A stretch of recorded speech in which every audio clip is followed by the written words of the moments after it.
As we have only a little over a month ahead for The Gilded Age Season 2, I figured we should remember Season 1 and see whether it was historically accurate.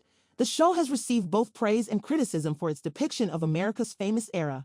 I will review the period, characters, and costumes to see if The Gilded Age is based more on fact or fiction. Let's dive in. The term Gilded Age itself reveals a lot about the series and what it strives to achieve. Gilded means gold-covered, not golden, which means appearances were of paramount importance. That's why characters like Bertha Russell pay so much attention to even the tiniest details of her outfits. Appearances and how you presented yourself to the world mattered a lot during this period of American history. We see Bertha trying to pave her path into the old world of New York by wearing spectacular outfits, hosting extravagant balls, and donating to charities. So it is possible to say the care the Russells and the Van Ryns put into their outfits is on point and accurate for the period. But are all the outfits historically accurate? Do historians agree that the pieces Bertha and others wear fit the time's fashion? Yes, but also no. The costume department made a bold choice when trying to accentuate the contrast between the old money and the new money families. While designing the clothes of the Van Ryn family, they took the style of the 1870s. But when they were coming up with costumes for the Russells, they opted for the 1890s. But as you know, the show is set in 1882, so the outfits we especially see on Bertha do not exactly represent the year she is in.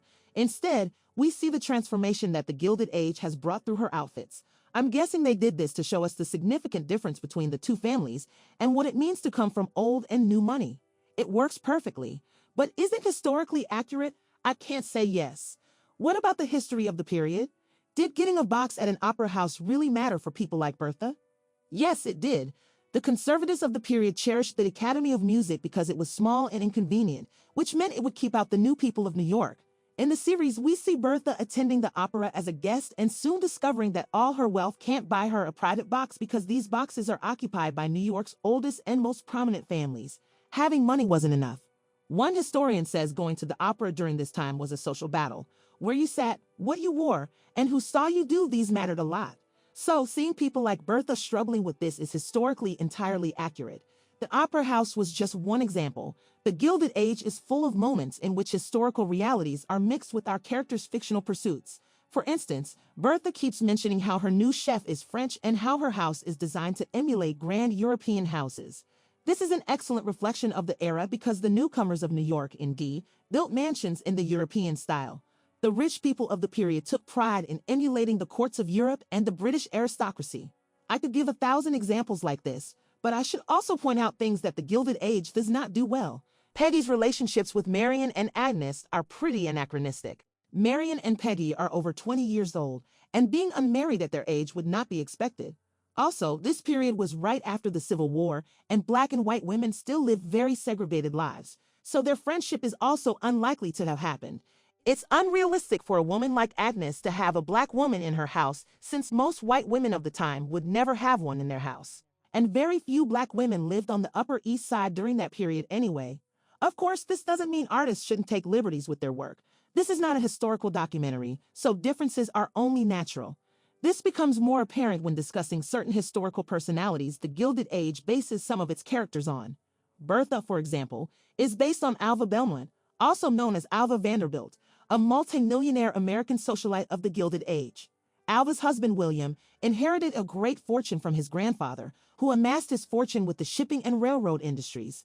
William's wife, Alva, wanted to be a social climber and part of high society and eventually succeeded. Does this sound familiar to you? Besides Bertha Russell, other characters in the Gilded Age are also based on real-life personalities. Mrs. Astor doesn't even have a different name than the real Mrs. Astor, Caroline Schermerhorn Astor. Our sweet and meek Gladys is also based on Alva Vanderbilt's daughter, Consuelo Vanderbilt. Ward McAllister was another real person. The same goes for Mrs. Mammy Fish. Overall, it would be alright to say the Gilded Age takes a lot of facts and creates a fictional story with them. This isn't a new concept for TV, and the Gilded Age is no different. However, I think the Gilded Age is doing a much better job than the Tudors or Outlander. Only minor creative liberties are taken to create a more attractive story, which is fine in my books. If you want to experience the actual version of the Gilded Age, there's always Google and hundreds of books on the subject. Tell me, why do you like this show? What does it offer you? Write down in the comments below. Don't forget to like and share this video. Subscribe to next season because I will do episode analyses once the new ones come out. See you soon.